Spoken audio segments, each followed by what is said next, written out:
ఆదిలాబాద్ జిల్లాలో నకిలీ విత్తనాల దందా జోరుగా సాగుతోంది. డబ్బు మాయలో వ్యాపారులు అడ్డదారులు తొక్కుతున్నారు. రైతులను నిండా ముంచుతున్నారు.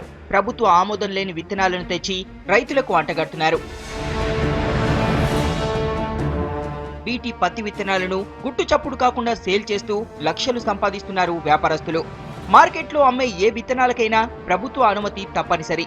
ఈ విషయం తెలియని రైతులు వ్యాపారులను నమ్మి మోసపోతున్నారు. కొనుగోలు చేసిన విత్తనాలకు ఎలాంటి రసీదులు కూడా ఇవ్వకుండా రైతులను మోసం చేస్తున్నారు వ్యాపారస్తులు.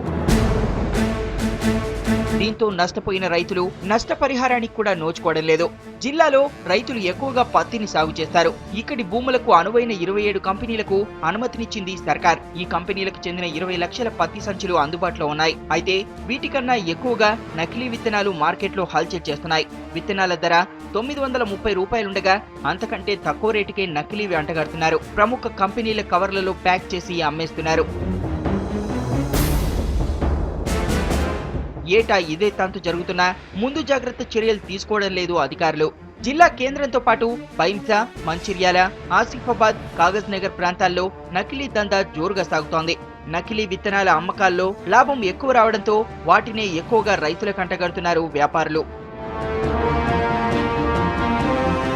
వైట్ గోల్డ్, కావ్య, మీరా, మిరాకిల్ లాంటి ఆకర్షణీయమైన పేర్లు ప్యాకింగ్తో సేల్ చేస్తున్నారు. అయితే నకిలీ విత్తనాల విషయంలో అప్రమత్తంగా ఉండాలని, లైసెన్స్ ఉన్న కంపెనీల విత్తనాలని కొనుగోలు చేయాలని సూచిస్తున్నారు అధికారులు.